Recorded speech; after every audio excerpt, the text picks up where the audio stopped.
Welcome back mga kaltab. Ito na naman po ang inyong lingkod, si Mr. Destiny.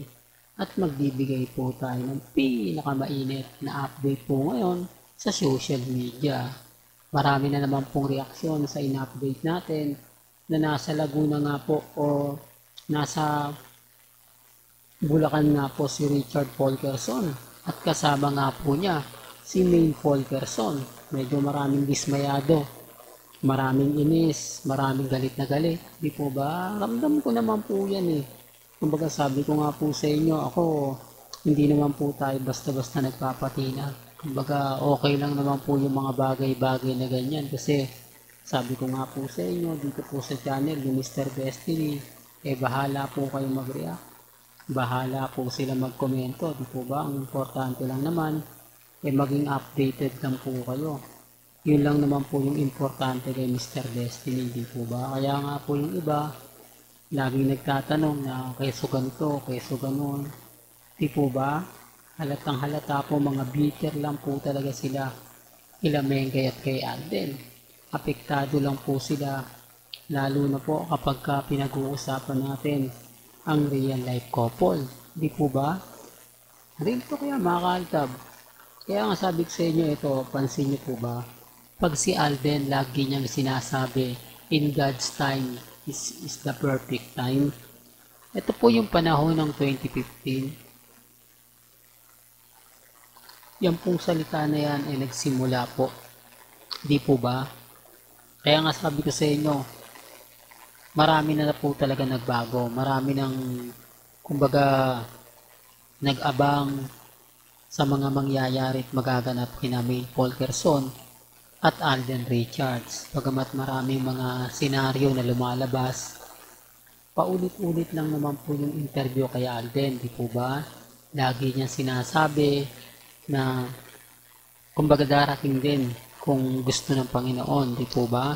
Siya yung magpapasya, siya yung magsasabi, bakit hindi niya po masabi yung tamang panahon? Dahil sa Aldab po yun, kaya hindi siya makapagre-react dahil magpe-fiesta daw po ang Aldab Nation. Kaya ang ginagawa na lang po ni Alden, sinasabi niyang kumbaga kung kailan po ibibigay ng Panginoon. Hindi po ba napakasimpleng ibig kong sabihin, simpleng sagot po ba? Kaya nga sabi ko sa inyo, si Alden matalino po talaga naman yan. Di po ba? Alam naman po natin yan. Kaya nga po yung mga sagot niya talagang napakahusay. Taliwas sa mga sinasabi po ng ilan. Taliwas sa mga komento po ng ilan. Kaya nga po ako hindi ako basta-basta papatalo sa kanila. Kasi kumbaga alam naman po natin ang buong istorya. Alam naman po natin ang buong kwento. Di po ba? Gaya nga po na sinasabi ni Alden Richards. Di po ba? In God times is the perfect time. Bakit niya lagi sinasabi yan? Bakit lagi niyang kumbaga pinipilit yan, di po ba? Dahil din nga po ang totoo mga kaaldab. Yan nga po yung lagi kong sinasabi at paulit-ulit ko nga pong kumbaga pinapaliwanag. Bagamat maraming mga sinasabi na hindi, Mr. Destiny, kumbaga nagkakamali ka na naman. Mali na naman yung mga iniisip mo. Wala naman po tayong ginawang tama sa kanila, di po ba? Lahat naman po ng mga kumbaga sinabi natin, sinasabi nila na para lang daw po yun sa viewers, para lang daw po sa subscriber. Hindi po. Kumbaga sabi ko nga, madali lang naman pong malaman kung ano po talaga yung totoo. Di po ba? Gaya nga po ng sinasabi ko, pumunta kayo ng Quezon City. Alamin nyo yung buong istorya at buong kwento. Kung bakit po laging wala si Mengay doon. Kung bakit po bibihira pong pumunta at makasama nila si Maine Folkerson. Doon pa lang masasabi nyo na parang may mali. Parang tama naman yung sinasabi ni Mr. Destiny kasi hindi mo nga talaga siya makikita eh. Hindi mo talaga siya mararamdaman na yung presensya niya bilang First Lady ng First District ng Quezon City. Oh, sinasabi ko lang po ito para lang klaro ha. Sinasabi ko lang po ito para lang malinaw. Alam ko naman na hanggang ngayon, hindi nila tanggap yung lagi kong binibigay na update. Kasi nga po, ako na lang po, si Mr. Paasa, si Mr. Delulo, si Mr. Kulto. Di po ba? Lahat ng masasakit at maanghang, binabato naman po talaga sa akin. Kaya ako nga sinasabi sa inyo to dahil matatag ako. Hindi ako nagpa-apekto, hindi po tayo nagpapadala, hindi man lang tayo natinag kahit kung ano-ano pong pambabatikos yung binabato po sa atin, di po ba? Yun naman po yung importante. Kahit anong pambabatikos, kalmado lang po tayo at kampante.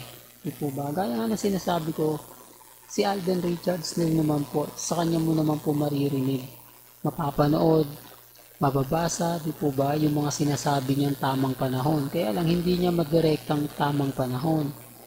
Dahil ano nga Mr. Destiny, dahil kumbaga makakaramdam ng hindi talaga maganda at hindi ka aya-aya pag sinabi mo ang salitang tamang panahon. Di po ba?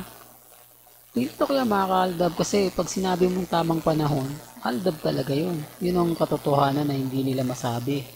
Pasensya na po kayo kung bakit paulit-ulit ko. Para lang marinig po nila.